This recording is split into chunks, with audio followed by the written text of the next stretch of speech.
ಕಾಣಬೇಕಾದ್ರೆ ನಾವು ಮೈಸೂರಿಗೆ ಬರಬೇಕಾಗ್ತದೆ. ದಸರಾ ಹೇಗೆ ಆಚರಿಸಬೇಕು, ದಸರಾದ ಮಹತ್ವ ಏನು, ಅದರ ವೈಭವ ಏನು ಅಂಥೇಳಿ ಕಣ್ಣಿಂದ ಕಾಣಬೇಕಾದ್ರೆ ನಾವು ಮೈಸೂರಿಗೆ ಬರಬೇಕಾಗ್ತದೆ.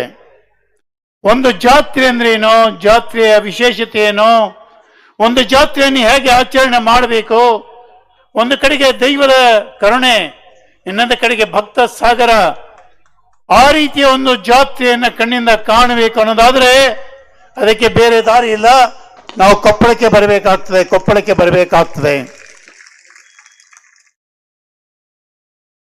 ಈ ಕಾರ್ಯಕ್ರಮದಲ್ಲಿ ಈ ರೀತಿಯ ಒಂದು ಅಪರೂಪದ ಜಾತ್ರಾ ಮಹೋತ್ಸವದಲ್ಲಿ ನಮ್ಮೆಲ್ಲರ ಮಧ್ಯೆ ಪಾಲ್ಗೊಂಡು ದಿವ್ಯ ಸಾನ್ನಿಧ್ಯವನ್ನು ಕಾಣಿಸಿರುವಂತ ಶ್ರೀಮಠದ ಗವಿಸಿದ್ದೇಶ್ವರ ಮಹಾಸ್ವಾಮಿಗಳ ಅಡಿದಾವರೆಗಳಲ್ಲಿ ಭಕ್ತಿಪೂರ್ವಕವಾಗಿ ನಮನಗಳನ್ನು ಸಮರ್ಪಣೆ ಮಾಡಿ, ಈ ಕಾರ್ಯಕ್ರಮದಲ್ಲಿ ನಮ್ಮೆಲ್ಲರ ಮಧ್ಯೆ ಪಾಲ್ಗೊಂಡು ದಿವ್ಯ ಸಾನ್ನಿಧ್ಯವನ್ನು ಕಾಣಿಸಿರುವಂತ ಜಗದ್ಗುರು ಕನಕ ಗುರುಪೀಠದ ಕಾಗಿನೆಲೆ ಮಹಾಸ್ವಾಮಿಗಳ ಅಡಿದಾವರೆಗಳಲ್ಲಿ ಭಕ್ತಿಪೂರ್ವಕವಾಗಿ ನಮನಗಳನ್ನು ಸಮರ್ಪಣೆ ಮಾಡಿ, ಜಗದ್ವಿಖ್ಯಾತ 3000 ಮಠದ ಪರಮ ಪೂಜ್ಯರ ಪಾದಾರವಿಂದಗಳಲ್ಲಿ ಭಕ್ತಿಪೂರ್ವಕವಾಗಿ ಪಡಮಂಟು ಈ ವೇದಿಕೆ ಮೇಲಿರುವಂಥ ಎಲ್ಲ ಹರಗುರು ಚರ್ಮೂರ್ತಿಗಳಿಗೆ ಭಕ್ತಿಪೂರ್ವಕವಾಗಿ ನಮಿಸಿ, ಈ ಜಾತ್ರಾ ಮಹೋತ್ಸವದಲ್ಲಿ ಭಾಗಿಯಾದಂತಹ ಎಲ್ಲ ಭಕ್ತ ಸಮೂಹಕ್ಕೆ ನನ್ನ ಹೃದಯಾಂತರಾದ ನಮನಗಳನ್ನು ಈ ಸಮಯದಲ್ಲಿ ನಾನು ಸಮರ್ಪಣೆ ಮಾಡಲಿಕ್ಕೆ ಬಯಸ್ತಾ ಇದ್ದೇನೆ. ಈ ಹಿಂದಿನ ಶ್ರೀಮಠದ ಎಲ್ಲ ತಪಸ್ಸುಗಳ ಬೇಕೆ ಇಲ್ಲಿ ಸದಾಕಾಲ ಕೂಡ ದೇವತಾ ಕಾರ್ಯಗಳು ನಡಿಬೇಕು, ಮಂಗಳ ಕಾರ್ಯಗಳು ನಡಿಬೇಕು, ಶುಭ ಕಾರ್ಯಗಳು ನಡಿಬೇಕು. ಇದು ಅವರ ತಪಸ್ಸಿನ ಮೂಲ ಉದ್ದೇಶ ಆಗಿತ್ತು. ಇಷ್ಟು ಮಾತ್ರವಲ್ಲ, ಸದಾಕಾಲ ಇಲ್ಲಿ ಅನ್ನದಾಸೋಹ ನಡಿಬೇಕು, ಅಕ್ಷರ ದಾಸೋಹ ನಡಿಬೇಕು. ಇದು ಕೂಡ ಅವರ ಬಯಕೆ ಆಗಿತ್ತು. ಅಷ್ಟೇ ಅಲ್ಲ, ಜೊತೆಗೆ ಜ್ಞಾನ ದಾಸೋಹದ ಜೊತೆಗೆ ಮನುಕುಲವನ್ನ ಸನ್ಮಾರ್ಗದಲ್ಲಿ ತೆಗೆದುಕೊಂಡು ಹೋಗುವ ಕಾರ್ಯವು ಕೂಡ ಈ ಮಠದಿಂದ ಆಗಬೇಕು ಅನ್ನುವಂಥ ಬಯಕೆ ಅವರದಾಗಿತ್ತು. ಈ ಎಲ್ಲ ಪೂರ್ವಿಕರ ತ್ಯಾಗ, ತಪಸ್ಸು, ಪರಿಶ್ರಮದ ಫಲ ಇವತ್ತು ನಾವು ಕಾಣ್ತಿರೋ ವೈಭವ ಅನ್ನುವಂಥದ್ದನ್ನ ಈ ಸಮಯದಲ್ಲಿ ನಾನು ಹೇಳಲಿಕ್ಕೆ ಬಯಸ್ತಾ ಇದ್ದೇನೆ.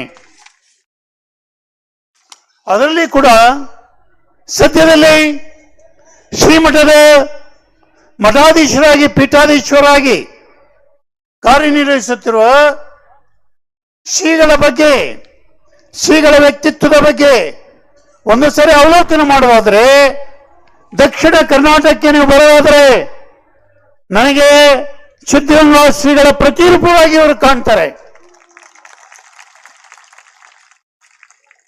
ಉತ್ತರ ಕರ್ನಾಟಕಕ್ಕೆ ನೀವು ಬರೋದಾದ್ರೆ ಸಿದ್ದೇಶ್ವರ ಶ್ರೀಗಳ ಪ್ರತಿರೂಪವಾಗಿ ಅವರು ನನಗೆ ಕಾಣ್ತಾರೆ. ಹೀಗಾಗಿ ಶ್ರೀಗಳ ಮಹಿಮೆ ಅತ್ಯಂತ ಅಪರೂಪವಾದ್ದು ಅಂತ ಹೇಳಿ ನಾನು ಹೇಳಲಿಕ್ಕೆ ಬಯಸ್ತಾ ಇದ್ದೇನೆ. ಇಡೀ ನಾಡಿನ ಒಂದು ಸಂಗಮ, ಇಡೀ ನಾಡನ್ನು ಒಂದು ಕಡೆಗೆ ಸನ್ಮಾರ್ಗದಲ್ಲಿ ಕೊಂಡೊಯ್ಯುವಂತ ಶಕ್ತಿ, ದ್ವಿಶಕ್ತಿ ಅದು ಈ ಶ್ರೀಗಳಲ್ಲಿ ಇದೆ ಅನ್ನುವಂಥದ್ದನ್ನು ಈ ಸಮಯದಲ್ಲಿ ನಾನು ಸ್ಮರಣೆ ಮಾಡಲಿಕ್ಕೆ ಬಯಸ್ತಾ ಇದ್ದೇನೆ. ಜೊತೆಯಲ್ಲಿ ಒಬ್ಬ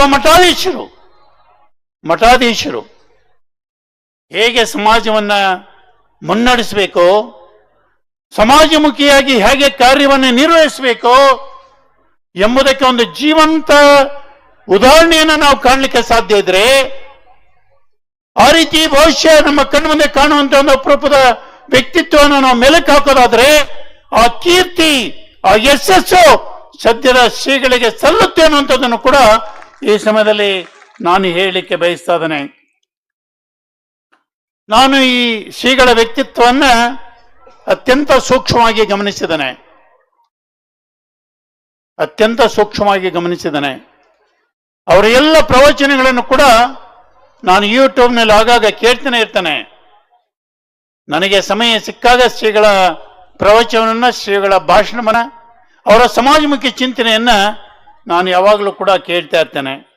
ಆದರೆ ಪ್ರವಚನಕ್ಕೆ ಮಾತ್ರ ಶ್ರೀಗಳು ಸೀಮಿತವಾಗಿಲ್ಲ, ಜನರಿಗೆ ಬೇಕಾದ ಜ್ಞಾನವನ್ನು ಕೊಡುವಂಥ ವಿಚಾರಕ್ಕೆ ಮಾತ್ರ ಸೀಮಿತವಾಗಿಲ್ಲ, ಅನ್ನದಾಸೋ ಅಕ್ಷರ ದಾಸೋಹಕ್ಕೆ ಮಾತ್ರ ಶ್ರೀಗಳು ಸೀಮಿತವಾಗಿಲ್ಲ, ಅವರ ವ್ಯಕ್ತಿತ್ವ ಸೀಮಿತವಾಗಿಲ್ಲ. ಈ ಭಾಗದ ನೆಲದ ರಕ್ಷಣೆಯ ವಿಚಾರ ಬಂದಾಗ, ಈ ಭಾಗದ ಜಲದ ರಕ್ಷಣೆಯ ವಿಚಾರ ಬಂದಾಗ, ಈ ಭಾಗದ ಪ್ರಾಕೃತಿಕ ಸಂಪತ್ತಿನ ರಕ್ಷಣೆಯ ವಿಚಾರ ಬಂದಾಗ, ಸಾಮಾನ್ಯ ಜನರ ಹಿತಾಸಕ್ತಿಯ ರಕ್ಷಣೆಯ ವಿಚಾರ ಬಂದಾಗ ಅತ್ಯಂತ ಮುಂಚೂಣಿಯಲ್ಲಿ ನಿಲ್ಲುವಂತ ಮಠ, ಹೋರಾಟದಲ್ಲಿ ಭಾಗಿಯಾಗುವಂತ ಮಠ ಯಾವ್ದಾದ್ರು ಈ ಭಾಗದಲ್ಲಿ ಇದ್ರೆ ಅದು ಕೊಪ್ಪಳದ ಗವಿಸಿದ್ದೇಶ್ವರ ಮಠ ಅನ್ನುವಂಥದ್ದನ್ನು ಈ ಸಮಯದಲ್ಲಿ ನಾನು ಹೇಳಲಿಕ್ಕೆ ಬಯಸ್ತಾ ಇದ್ದೇನೆ. ಈ ಭಾಗದ ನೆಲದ ರಕ್ಷಣೆ, ಪ್ರಾಕೃತಿಕ ಸಂಪತ್ತಿನ ರಕ್ಷಣೆ, ಪರಿಸರದ ರಕ್ಷಣೆ ಈ ವಿಚಾರ ಬಂದಾಗ ಮುಂಚೂಣಿಯಲ್ಲಿ ನಿಲ್ಲುವಂತ ಮಠ ಅದು ಗವಿಸಿದ್ದೇಶ್ವರ ಮಠ. ಇಂದು ಶ್ರೀಮಠ ಈ ಭಾಗದ ಜನರ ಒಂದು ಭರವಸೆ, ಈ ಭಾಗದ ಜನರ ಒಂದು ಭರವಸೆ, ಒಂದು ಆಶಾ ಕಿರಣ ಹಾಗೂ ಒಂದು ನಂಬಿಕೆಯ ಪ್ರತೀಕ. ಈ ಮಾತನ್ನು ಈ ಸಮಯದಲ್ಲಿ ನಾನು ಸ್ಮರಣೆ ಮಾಡಲಿಕ್ಕೆ ಬಯಸ್ತಾ ಇದ್ದೇನೆ. ಇವತ್ತು ಗವಿಸಿದ್ದೇಶ್ವರ ಮಠ ಕೇವಲ ಒಂದು ಧಾರ್ಮಿಕ ಸಂಸ್ಥೆಯಾಗಿ ಮಾತ್ರ ಉಳಿದಿಲ್ಲ, ಇದು ಮೌಲ್ಯಗಳ ದೀಪಸ್ತಂಭ. ಗವಿಸಿದ್ದೇಶ್ವರ ಮಠ ಮೌಲ್ಯಗಳ ದೀಪಸ್ತಂಭ, ಮಾನವೀಯತೆಯ ಪಾಠಶಾಲೆ. ಮನುಕುಲಕ್ಕೆ ತಿಳಿಸು, ನಾನು ಈ ಉದ್ದೇಶಕ್ಕಾಗಿನೇ ಬದುಕಬೇಕು, ಬದುಕಿ ಬಾಳಾದರೆ ನಾನು ಉದಾಹರಣೆಯಾಗಿ ಮನುಕುಲಕ್ಕೆ ನಿಲ್ಲಬೇಕು. ನಮ್ಮ ಬದುಕುವ ರೀತಿ ಸದಾಕಾಲ ಕೂಡ ಎಲ್ಲರಿಗೂ ಕೂಡ ಮಾರ್ಗದರ್ಶಿಯಾಗಿ ಉದಾಹರಣೆಯಾಗಿ ನಿಲ್ಲಬೇಕು. ಈ ರೀತಿಯ ಸ್ಪಷ್ಟ ಉದ್ದೇಶವನ್ನ ಇಟ್ಟುಕೊಂಡೇ ಮಠಾಧೀಶರಾಗಿ ಹೆಜ್ಜೆ ಆಗ್ತಿರುವಂತ ಮಠ ಶ್ರೀಗಳು, ಅದು ಗವಿಸಿದ್ದೇಶ್ವರ ಶ್ರೀಗಳು. ಧ್ಯೇಯ ವಾರಧಿಯಾಗಿ ಜಂಗಮದ ಲಾಂಛನವನ್ನು ತೊಟ್ಟು ಹರಿಯುವ ನದಿಯಾಗಿ ಜಗದ ಜ್ಞಾನವನ್ನು ಪಸರಿಸಿ ಉರಿಯುವ ಜ್ಯೋತಿಯಾಗಿ ಜನಮನವ ಬೆಳಗುತ್ತಿರುವ ಅಪರೂಪದ ಸಂತ, ಅನ್ನ ಮತ್ತು ಅಕ್ಷರದ. ಇಲ್ಲಿ ಎಲ್ಲರೂ ಒಂದೇ ಸಾಲಿನಲ್ಲಿ ಕೂತು ಪ್ರಸಾದವನ್ನು ಸ್ವೀಕಾರ ಮಾಡ್ತಾರೆ. ಇಲ್ಲಿ ಎಲ್ಲರೂ ಒಂದೇ ದೈವಿಕ ಶಕ್ತಿಯ ಮಕ್ಕಳು ಎಂಬ ಭಾವನೆಯನ್ನು ಬಿತ್ತುವಂತದ್ದೇ ಶ್ರೀಗಳ ಮುಖ್ಯ ಉದ್ದೇಶ ಅನ್ನುವಂಥದ್ದನ್ನ ನಾವು ಬಹಳ ಸ್ಪಷ್ಟವಾಗಿ ಸ್ಮರಿಸಬೇಕಾಗ್ತದೆ. ಇದೇ ನಮ್ಮ ಹಿಂದಿನ ಈಗಿನ ಎಲ್ಲ ಸಂತರ ಮುಖ್ಯ ಉದ್ದೇಶ, ಎಲ್ಲ ಸಂತರ ಮುಖ್ಯ ಉದ್ದೇಶ. ಈ ರೀತಿ ವಾತಾವರಣವನ್ನು ಕಾಣುವಂತ ಸಮಯದಲ್ಲಿ ನಮ್ಮ ಗುರುಮಠದ ಪರಂಪರೆ, ಭರತ ಭೂಮಿ ಇತಿಹಾಸ ಎಷ್ಟು ಅದ್ಭುತವಾದದ್ದು ಅಂತ ಹೇಳಿ ನಾನು ಸ್ಮರಣೆ ಮಾಡಲಿಕ್ಕೆ ಬಯಸ್ತಾ ಇದ್ದೇನೆ. ಇದು ನಮ್ಮ ಹೆಮ್ಮೆಯ ಭಾರತ, ಇದೇ ನಮ್ಮ ಹೆಮ್ಮೆಯ ಸಂತರು ಕಂಡ ಕನಸಿನ ಭಾರತ ಅನ್ನುವಂಥದ್ದನ್ನು ಹೇಳಲಿಕ್ಕೆ ನಾನು ಬಯಸ್ತಾ ಇದ್ದೇನೆ. ಆ ವಾತಾವರಣ ನಾವು ಸ್ಪಷ್ಟವಾಗಿ ಇಲ್ಲಿ ಕಾಣಲಿಕ್ಕೆ ಸಾಧ್ಯ ಇದೆ. ನನಗೆ ಶ್ರೀಗಳ ಬದುಕನ್ನು ಅರ್ಥೈಸುವಾಗ ದೇವರು ಎಂದಿಗೂ ಕೂಡ ಹೋರಾಟಗಾರರನ್ನು, ಪ್ರಯತ್ನಶೀಲರನ್ನು ಕೈ ಬಿಡುವುದಿಲ್ಲ. ದೇವರು ಎಂದಿಗೂ ಹೋರಾಟಗಾರರನ್ನು, ಪ್ರಯತ್ನಶೀಲರನ್ನು ಕೈ ಬಿಡುವುದಿಲ್ಲ. ಅದೃಷ್ಟ ಎಂದಿಗೂ ಹೇಡಿಗಳನ್ನು ಹುಡುಕಿಕೊಂಡು ಬರುವುದಿಲ್ಲ. ಇದಕ್ಕೆ ಜೀವಂತ ಉದಾಹರಣೆ ಗವಿಸಿದ್ದೇಶ್ವರ ಮಠ, ಗವಿಸಿದ್ದೇಶ್ವರ ಶ್ರೀಗಳು. ಇಂತಹ ಒಂದು ಶ್ರೀಮಠಕ್ಕೆ, ಒಂದು ಅಪರೂಪದ ಶರಣ ಪರಂಪರೆಯ ರೂವಾರಿಗಳಿಗೆ ನನ್ನ ಶರಣನ್ನ ನಾನು ಸಮರ್ಪಣೆ ಮಾಡಲಿಕ್ಕೆ ಬಯಸ್ತಾ ಇದ್ದೇನೆ. ಶ್ರೀಗಳು ನನಗೆ ದೂರವಾಣಿಯಲ್ಲಿ ಹೇಳಿ, ವಿಜಯಶಂಕರ್ ಅವರೇ, ಈ ಸರಿ ಉದ್ಘಾಟನೆಗೆ ನೀವು ಬರಬೇಕು ಅಂತೇಳಿ. ನನಗೆ ಅಂಜನಾದ್ರಿ ಬೆಟ್ಟವನ್ನ ಕಳೆದ ಸಾರಿ ಇಲ್ಲಿ ಬಂದಾಗ ಹತ್ತಿ ಇಳಿಯುವಂತ ಸಮಯದಲ್ಲಿ ಎಲ್ಲಿ ವ್ಯತ್ಯಾಸ ಆಯ್ತು ಎಂದು ಗೊತ್ತಿಲ್ಲ, ನನಗೆ ನಡದಲ್ಲಿ ಸ್ವಲ್ಪ ವ್ಯತ್ಯಾಸ ಆಯಿತು. ಆ ಬಹುಶಃ ಉಪಚಾರದಲ್ಲಿ ನಾನಿದ್ದೆ. ನಾನು ಕಳೆದ ಒಂದು 2-3 ತಿಂಗಳಿಂದ ಯಾವ ಕಾರ್ಯಕ್ರಮಕ್ಕೂ ಕೂಡ ಸಮಯವನ್ನು ಕೊಡಲಿಕ್ಕೆ ಸಾಧ್ಯ ಆಗಿರಲಿಲ್ಲ. ನನಗೆ ವೈದ್ಯರು ಹೇಳಿದ್ರು, ಇನ್ನೊಂದು 1-2 ತಿಂಗಳ ನೀವೆಲ್ಲೂ ಕೂಡ ದೂರದ ಪ್ರವಾಸ ಮಾಡಬೇಡಿ ಅಂತ. ನಾನು ಯಾವ ಕಾರ್ಯಕ್ರಮ ಬೇಕಾದ್ರೂ ತಿರಸ್ಕರಿಸಬಹುದು, ಬರ್ಲಿಕ್ಕೆ ಆಗುದಿಲ್ಲ ಅಂತ ಹೇಳಬಹುದು. ಆಗ ಶ್ರೀಮಠದ ಕರೆ ಬಂದಾಗ ಶ್ರೀಮಠದ ಕರೆ ಬಂದಾಗ ನಾನು ನಮ್ಮ ಮನೆಯವರಿಗೆ ಹೇಳಿದೆ, ಗವಿ ಸಿದ್ದೇಶ್ವರನ ಜೊತೆಯಲ್ಲಿ ಇರುವಾಗ ಈ ನಡ ಯಾವ ಲೆಕ್ಕ ನನಗೆ? ಗವಿ ಸಿದ್ದೇಶ್ವರ ಮಠಕ್ಕೆ ಇತಿಹಾಸ ಇದೆ. ಯಾರಿಗೆ ಆರೋಗ್ಯದ ಸಮಸ್ಯೆ ಇದೆ, ಮಾನಸಿಕ ಆರೋಗ್ಯ, ಶಾರೀರಿಕ ಆರೋಗ್ಯ, ಸಾಮಾಜಿಕ ಭವಿಷ್ಯ, ಅನಾರೋಗ್ಯ, ಇವೆಲ್ಲವೂ ಕೂಡ ಔಷಧಿ ಕೊಡುವಂತ ಶಕ್ತಿ ಆ ಇತಿಹಾಸ ಪರಂಪರೆ ಅದು ಗವಿ ಮಠಕ್ಕಿದೆ ಅನ್ನುವಂಥದ್ದು ಗೊತ್ತು. ಆ ಹಿನ್ನೆಲೆಯಲ್ಲಿ ಧೈರ್ಯವಾಗಿ ನಾನು ಇಲ್ಲಿ ಬಂದೆ. ನನಗಿರುವಂತಹ ಭವಿಷ್ಯ ನಡೆದ ಸಮಸ್ಯೆ ಪರಿಹಾರ ಆಗಬೇಕಾದ್ರೆ ಶ್ರೀಗಳ ಕರೆಯನ್ನು ಬಂದಿದೆ. ಈ ಕರೆಯ ಸಾಕ್ಷಿ, ಇದರ ಪರಿಣಾಮ ನನಗಿರುವಂತ ನಡನವೂ ಕೂಡ ವಾಸಿ ಆಗುತ್ತೆ. ಈ ಮಠಕ್ಕೆ ಆ ಶಕ್ತಿ ಇದೆ, ಆ ಪರಂಪರೆ ಇದೆ. ನಮ್ಮನೆಯವರು ಹೇಳಿದ್ರು ನನಗೆ ಇಲ್ಲಿ ಬಂದಾದ್ಮೇಲೆ, ಗೌಡ್ರೆ ನೀವು ಈ ರೀತಿ ಮೆಟ್ಲ ತಗೊಂಡ್ಬರ್ತೀರಿ ಅಂತೇಳಿ ನನ್ನ ನಂಬಿಕೆ ಇರಲಿಲ್ಲ. ಏನಿಲ್ಲಿ ಬಂದಾದ್ಮೇಲೆ ಇವತ್ತುವಾಗ ನಿಮಗೆ ಸಮಸ್ಯೆನೇ ಪರಿಹಾರ ಆಯ್ತಲ್ಲ ಅಂತ.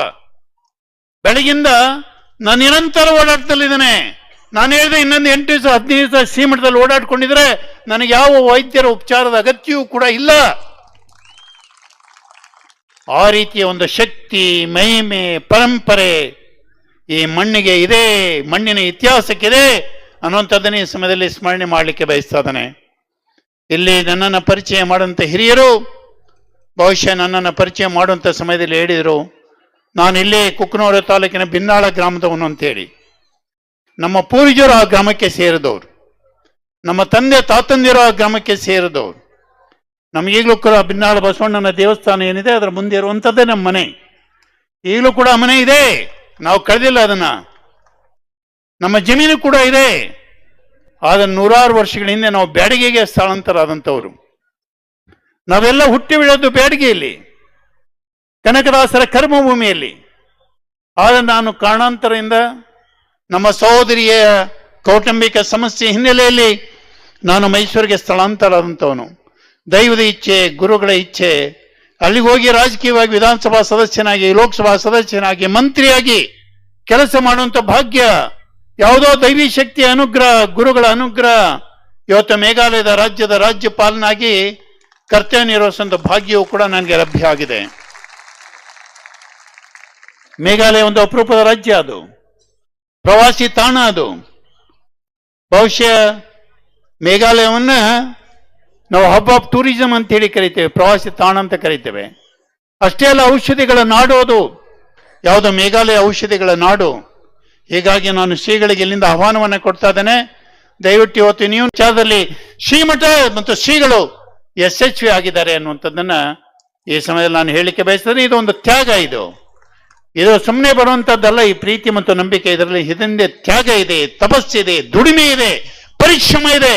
ಆ ಪರಿಶ್ರಮದ ಫಲ, ತ್ಯಾಗದ ಫಲ, ಹೋರಾಟದ ಫಲ, ನಂಬಿಕೆಯನ್ನು ಗಳಿಸುವಂತ ಹಿನ್ನೆಲೆಯಲ್ಲಿ ಮಾಡಿದ ಪರಿಶ್ರಮದ ಫಲ ಇವತ್ತು ಶ್ರೀಗಳಿಗೆ ಏನೇ ಕರೆ ಕೊಟ್ಟರು ಕೂಡ ಕೇವಲ ಜಾತ್ರಾ ಮಹೋತ್ಸವ ಅಲ್ಲ, ಎಲ್ಲ ಕಡೆಗೂ ಕೂಡ ಅವ್ರು ಕೈಗೊಳ್ಳುವಂಥ ಕಾರ್ಯಕ್ರಮಗಳು ಯಶಸ್ವಿ ಆಗಲಿಕ್ಕೆ ಸಾಧ್ಯ ಆಗಿದೆ ಅನ್ನುವಂಥದ್ದನ್ನ ಈ ಸಮಯದಲ್ಲಿ ನಾನು ಹೇಳಲಿಕ್ಕೆ ಬಯಸ್ತೇನೆ. ಈ ಜಾತ್ರಾ ಮಹೋತ್ಸವಕ್ಕೆ ನಾನು ಶುಭಾಶಯಗಳನ್ನ ಹೇಳಲಿಕ್ಕೆ ಬಯಸ್ತೇನೆ, ಶುಭಕಾಮನೆಗಳನ್ನ ತಿಳಿಸಲಿಕ್ಕೆ ಬಯಸ್ತೇನೆ. ಮತ್ತೊಮ್ಮೆ ಪರಮ ಪೂಜ್ಯ ಶ್ರೀಗಳಿಗೆ, ಈ ಕಾರ್ಯಕ್ರಮದಲ್ಲಿ ಪಾಲ್ಗೊಂಡಂತೆ ಎಲ್ಲ ಹರಗುರು ಚರ್ಮೂರ್ತಿಗಳಿಗೆ, ಈ ಕಾರ್ಯಕ್ರಮದಲ್ಲಿ ಪಾಲ್ಗೊಂಡಂತೆ ಎಲ್ಲ ಭಕ್ತ ಸಮೂಹಕ್ಕೆ ನನ್ನ ಹೃದಯಾಂತರದ ಪ್ರಣಾಮಗಳನ್ನು ಮತ್ತು ಬಹುಶಃ ನಮಸ್ಕಾರಗಳನ್ನು ತಿಳಿಸಿ ತಮ್ಮೆಲ್ಲರಿಗೂ ಕೂಡ ವಂದಿಸಿ ನನ್ನ ಮಾತನ್ನು ಮುಗಿಸೋಣಿದ್ದೇನೆ. ಶರಣು ಶರಣಾರ್ಥಿಗಳು.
ಗೌರವಾನ್ವಿತ ಮೇಘಾಲಯದ ರಾಜ್ಯಪಾಲರಾದ ಶ್ರೀ CH ವಿಜಯಶಂಕರ್ ಅವರು ಪೂಜ್ಯರಿಗೂ ಕೂಡ ಗೌರವಿಸ್ತಾ ಇದ್ದಾರೆ. ಬಹಳ ಅಪರೂಪದ ಮಾತು. ಸಿದ್ಧಗಂಗೆ ಮತ್ತೊಂದು ಕಡೆ ಸಿದ್ದೇಶ್ವರ ಸ್ವಾಮಿಗಳನ್ನ ಒಂದ್ ಕಡೆ ಕೂಡಿಸಿದ್ರೆ ಅದು ಗವಿಸಿದ್ದೇಶ್ವರ ಸ್ವಾಮಿಗಳು ಅಂತಕ್ಕಂಥ ಮಾತುಗಳನ್ನು ಆಡಿದ್ದಾರೆ. ಶ್ರೀಮಠದ ಶಕ್ತಿ ಪರಂಪರೆಯನ್ನ ಕುರಿತು ಮಾತುಗಳನ್ನು ಆಡಿದ್ದಾರೆ. ಒಂದು ಕಡೆ ಕನಕದಾಸರು ಹೇಳ್ತಾರಲ್ಲ, ತಲ್ಲಣಿಸದಿರು ಕಂಡ್ಯ ತಾಳು ಮನವೇ, ಎಲ್ಲರನ್ನೂ ಸಲುವನು ಇದಕ್ಕೆ ಸಂಶಯವಿಲ್ಲ ಅಂತ. ಎಲ್ಲರನ್ನು ಸಲುತಕ್ಕಂಥ ಒಬ್ಬ ಅದಾನೆ, ಅವ ಯಾರನ್ನೂ ಕೈ ಬಿಡೋದಿಲ್ಲ. ಬಹಳ ಅಪರೂಪದ ಮಾತುಗಳನ್ನ ಈ ಸಮಾರಂಭದಲ್ಲಿ ಆಡಿದ್ದಾರೆ. ಅವ್ರಿಗೊಂದು ಜೋರಾದ ಚಪ್ಪಾಳೆನ ತಟ್ಟೋಣ. ಗವಿಸಿದ್ದೇಶ್ವರರ ಆಶೀರ್ವಾದ ಅವರ ಮೇಲೆ ಇರಲಿ, ಆಯುಷ್ಯವನ್ನ ಆರೋಗ್ಯವನ್ನ ನೀಡ್ಲಿ ಅಂತಕ್ಕಂಥ ಮಾತುಗಳನ್ನ ಈ ಸಂದರ್ಭದಲ್ಲಿ ಹೇಳೋದಕ್ಕೆ ಇಷ್ಟಪಡ್ತೇನೆ. ಕನಕದಾಸರು ಮುಂದುವರೆದು ಒಂದು ಮಾತನ್ನು ಬರೀತಾರೆ.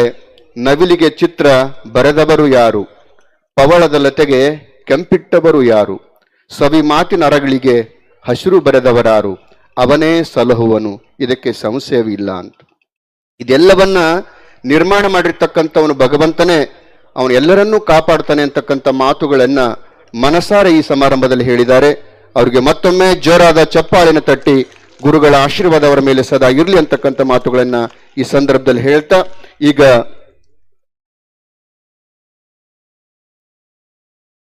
ನಿಮಗೆಲ್ಲ ಗೊತ್ತಿರುವ ಹಾಗೆ ಕೊಪ್ಪಳದ ಗವಿಸಿದ್ದೇಶ್ವರರ ಪುರಾಣವನ್ನ ಈಗಾಗಲೇ ಆ ಕೃತಿ ಬಿಡುಗಡೆ ಆಗಿದೆ. ಅದರ ಗದ್ಯಾನುವಾದವನ್ನು ಬರೆದು ಮತ್ತೆ ಇಲ್ಲಿ ಬಿಡುಗಡೆಗೊಳ್ತಕ್ಕಂಥ ಕಾರ್ಯಕ್ರಮ ಇಲ್ಲಿ ನಡೀತಾ ಇದೆ. ನಮ್ಮ ಕಾಗಿನೆಲೆಯ ಪೂಜ್ಯರು ಗವಿಸಿದ್ದೇಶ್ವರರ ಪುರಾಣವನ್ನ ಬಿಡುಗಡೆಗೊಳಿಸಬೇಕಾಗಿ ಕೇಳ್ಕೊಳ್ತಾ ಇದ್ದೇನೆ. ನಮ್ಮ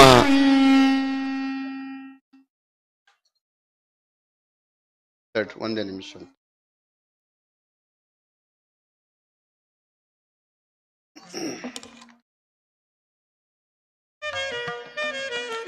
ಧರ್ಮವಿಲ್ಲದ ಅರಸು ಮುರಿದ ಕಾಲಿನ ಹೊರಸು, ನಿರ್ಮಲಿಲ್ಲದ ಮನಸ್ಸು ಅದು ಕಜ್ಜಿ ತಿನಿಸು, ಚರ್ಮವಿಲ್ಲದ ಗಂಡು ಕರಿಯ ವನಕೆಯ ತುಂಡು, ಮರ್ಮವಿಲ್ಲದ ಮಾತು ಒಡಕು ಮಡಕೆಯ ತೂತು ಅಂತ ಕನಕದಾಸರು ಒಂದು ಅಮೂಲ್ಯವಾದ ಮಾತನ್ನ ಹೇಳಿದ್ದಾರೆ. ಧರ್ಮ ಎಲ್ಲಾ ಕಡೆ ಇರಬೇಕು, ಅದು ರಾಜರಲ್ಲಿ, ಶ್ರೀಮಂತರಲ್ಲಿ, ಎಲ್ಲರಲ್ಲಿ. ಅದಕ್ಕೆ ಅಂತಾರೆ ಅರಸನಲ್ಲಿಯೂ ಕೂಡ ಧರ್ಮ ಬೇಕು ಅಂತಕ್ಕಂಥದ್ದು. ಅಂತ ಧರ್ಮದ ಮನೋಭಾವದ ನಮ್ಮ ಗೌರವಾನ್ವಿತ ರಾಜ್ಯಪಾಲರು ಶ್ರೀ CH ವಿಜಯಶಂಕರ್ ಅವರು ಈ ಸಮಾರಂಭದಲ್ಲಿ ಬಹಳ ಭಕ್ತಿ